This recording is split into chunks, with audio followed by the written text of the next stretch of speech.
Bonjour YouTube, bonjour mes amis, ravi de vous retrouver. Aujourd'hui, nous allons voir Windows 10. Quelques astuces de personnalisation et plus. Tout d'abord, merci de vous abonner à cette chaîne, merci d'activer la cloche de notification pour recevoir des vidéos utiles et agréables. Nous allons voir 3 méthodes pour lancer les paramètres de Windows 10. La première méthode, c'est touche Windows et I. Et voilà, paramètre, il est lancé. Méthode numéro 2, dans le démarrer ici, en bas, vous faites un clic droit, la souris, et vous choisissez paramètres. Elle est là. Une autre méthode, vous cliquez sur la zone de notification ici, et ici, vous choisissez tous les paramètres. Choisissez tous les paramètres. Ça, c'est pour lancer les paramètres. Maintenant, pour première étape, on va faire affichage dans le système. Vous cliquez sur affichage. Ici, vous voyez, première des choses, vous pouvez changer la luminosité de votre écran. Vous pouvez augmenter et vous pouvez diminuer. Vous pouvez activer l'éclairage nocturne. Et si vous cliquez sur paramètres de l'éclairage nocturne, vous allez voir ici, vous pouvez changer l'intensité, luminosité. Et bien sûr, si vous ajoutez, si vous changez ces valeurs-là, l'effet il est immédiat. On fait retour aux paramètres. Voilà. Vous pouvez mettre à l'échelle et de positions. Ça permet de modifier, de changer la taille du texte, des applications et d'autres éléments. Ici 150%. Si je choisis 100%, vous voyez, c'est plus petit. Si je choisis 125 et le recommander, c'est OK. Mais si je choisis 150%, vous voyez l'affichage. Et rien ne m'empêche de choisir 175%. Et voilà, les choses sont plus claires et vous pouvez travailler tranquillement. On passe au son. Pour le son, vous avez ici, vous pouvez choisir votre micro. Vous pouvez changer le volume de l'audio. Bien sûr, il y a d'autres méthodes. Il suffit de cliquer ici en bas et vous changez. Si vous cliquez sur le speaker, vous pouvez changer ça. Mais vous pouvez faire ça aussi dans les paramètres ici. Vous pouvez tester. Vous pouvez faire beaucoup de choses ici. Maintenant, les notifications et les actions. Vous cliquez sur notifications et actions. C'est ce qui est affiché ici à droite en bas de votre barre des tâches. Vous pouvez ajouter, supprimer ou réorganiser vos actions à partir de centre d'action. Vous cliquez sur modifier vos actions rapides et ce que vous voulez effacer ici, vous le choisissez et vous l'effacez. Terminé. Et là, vous allez prendre les décisions convenables. Vous pouvez choisir d'afficher les notifications dans les écrans du verrouillage ou pas. Vous pouvez afficher les rappels et les appels vos IP. Vous pouvez autoriser les notifications à émettre des sons ou bien que ce soit silencieuse. Les notifications soient silencieuses. Et bien sûr, vous avez d'autres choix ici. Vous pouvez enfin obtenir des conseils, des astuces lorsque vous utilisez Windows. Si vous n'êtes pas d'accord, vous pouvez décocher ça. Passe à l'alimentation et mise en veille. Là, vous pouvez prendre des décisions concernant l'économie d'énergie. Autrement dit, en cas de fonctionnement de la batterie, vous pouvez éteindre après 5 minutes d'inactivité. En cas de branchement sur le secteur, autrement dit, votre ordinateur il est lié au secteur l'électricité, vous pouvez choisir éteindre après 10 minutes si aucune activité n'a été réalisée par vous-même. Et aussi l'éveil, les choix de batterie. Dans le choix de batterie, vous pouvez choisir l'économiseur de batterie pour tirer le meilleur parti de votre batterie quand elle est faible. Vous pouvez choisir de limiter les notifications. Arrêter les notifications, On va le désactiver, je peux l'activer. Comme ça, vous pouvez limiter les notifications des activités en arrière-plan pour se concentrer sur votre travail. Pour vous concentrer sur votre travail. Et bien sûr, vous pouvez choisir le pourcentage d'application d'économiseur de batterie. Vous pouvez même jamais choisir ça, jamais. Vous pouvez la choisir toujours. Sinon, prenez une valeur ici. Prenez par exemple 20%. Et bien sûr, ici, vous allez voir les applications qui ont consommé de l'énergie. Ici, puissance, période 24 heures. Vous pouvez changer cette valeur-là pour, par exemple, une semaine. Vous allez voir quelle est l'application qui consomme beaucoup d'énergie ici, que vous avez utilisé plusieurs fois. Et on passe ici au stockage. Dans stockage, on va voir comment effacer les fichiers temporaires. On clique là-dessus et on clique immédiatement sur les fichiers temporaires. Dans les fichiers temporaires, vous allez trouver il y a des applications qui utilisent ces fichiers temporaires. Mais vous pouvez aussi choisir par exemple de vider la corbeille. Et voilà. Windows ne va pas donner cette possibilité tant qu'il n'a pas encore calculé ici. C'est calculé, voilà.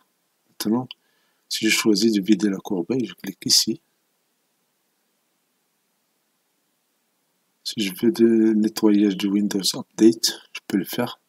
Sinon, je peux pas le... Ici, les miniatures. Je peux laisser ça. Fichier temporaire, elle est cochée. Fichier internet temporaire, elle est cochée. Fichier journaux, je peux laisser. Et en haut, ce que je vais faire, je vais valider, je vais supprimer le fichier temporaire. Voilà, le nettoyage du fichier temporaire, il est terminé. Maintenant, comment désinstaller une application? Cliquez sur application ici. Et vous descendez ici. Vous pouvez chercher ici une application, par exemple 7zip. Sinon, vous pouvez, voilà, 7zip. Si je clique là-dessus, je peux choisir désinstaller. Ça, c'est la première étape. Sinon, vous pouvez aussi vider cette zone-là et vous pouvez choisir de filtrer, trier, ce n'est pas par nom, mais aussi par taille, et aussi par date d'installation. C'est pour, par exemple, date d'installation. Vous allez avoir ici, date d'installation de vos logiciels. Par taille, vous choisir ici les logiciels que vous avez installés ici par taille. Si vous cliquez sur démarrage, ici, vous allez choisir, ou bien vous allez voir les applications qui peuvent être configurées au démarrage. Par exemple, Cortana et le démarrage, je peux choisir de désactiver. Application par défaut. Voilà, l'application par défaut. Supposons par exemple que vous avez ici visionneuse des photos. Je choisis ici Paint. Mais rien ne vous empêche de choisir votre logiciel. Je peux choisir par exemple Paint 3, Movie, etc., etc. Donc ici, vous pouvez choisir une application par défaut. Pour lecture vidéo, vous pouvez choisir ici VLC. Option d'ergonomie. Vous avez ici option d'ergonomie. Et là, c'est très important parce que vous allez être capable d'améliorer la lisibilité du texte. Ici, le texte il est affiché. Ici, il suffit de glisser le curseur à gauche pour diminuer et à droite pour augmenter. Mais attention, il faut cliquer sur ce bouton-là.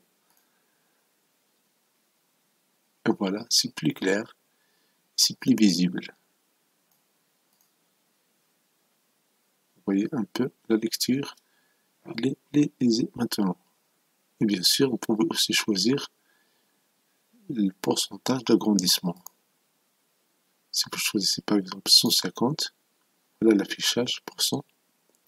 Si vous choisissez 125%, si vous choisissez 100%, c'est encore plus petit.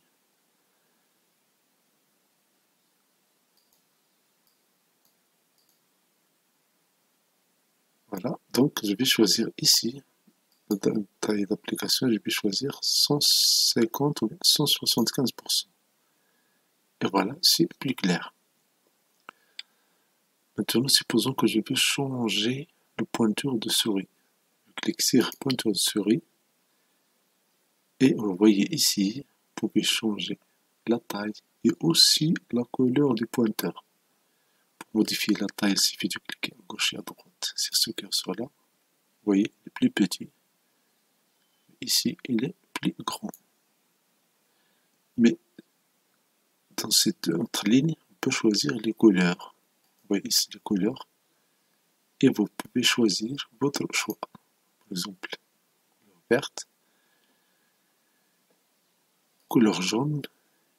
Vous n'êtes pas d'accord avec cette couleur-là, vous pouvez toujours choisir dans une palette de couleurs. Et là, vous pouvez choisir ce que vous voulez ici. Je prends par exemple bleu et je fais terminer. Et voilà, la souris, le pointeur de la souris, il est plus clair. Ça se peut que vous jugez aussi plus gros, mais attention, si jamais vous faites une projection, il serait peut-être utile de changer le pointeur de la souris, sinon votre auditoire va toujours chercher où se trouve ce pointeur de la souris. Donc, avec une grande taille, c'est plus clair parfois. Attention, rien n'est définitif, vous pouvez toujours changer la taille ici. Vous voyez ?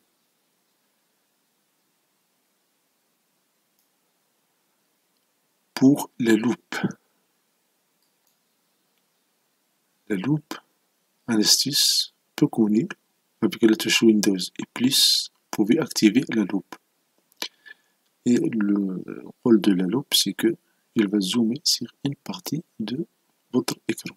Sinon, tout l'écran. Avec Windows moins, ça va diminuer. Et pour quitter, c'est Windows plus échappe pour désactiver la loupe. Vous voyez les pourcentages, le niveau, vous pouvez changer ça. Ça, c'est par défaut. Et chaque fois que vous cliquez sur Windows et plus, il y a une augmentation de 10% ici. Sinon, faites 25%. Je choisis 10% parce que comme ça, vous pouvez maîtriser ce taux-là. Donc, Windows et plus pour lancer la loupe, Windows et moins pour diminuer, pour dézoomer, et Windows échappe pour désactiver la loupe et quitter la loupe. Pour mettre à jour votre Windows 10, vous cliquez sur ce bouton-là ici, mise à jour et sécurité. Et si vous avez une connexion active, vous allez avoir ici la recherche des mises à jour. Sinon, vous pouvez stopper ces mises à jour, vous pouvez les arrêter en cliquant sur un bouton ici, ça s'appelle suspendre les mises à jour pendant 7 jours et plus. Vous pouvez modifier les heures d'activité et cela permet de choisir l'heure de redémarrage. Vous pouvez voir l'historique des mises à jour. J'espère que vous avez aimé cette vidéo. J'espère que c'est utile pour vous. Si vous avez aimé cette vidéo, merci de la partager. Merci d'activer la cloche de notification pour recevoir des vidéos utiles et agréables.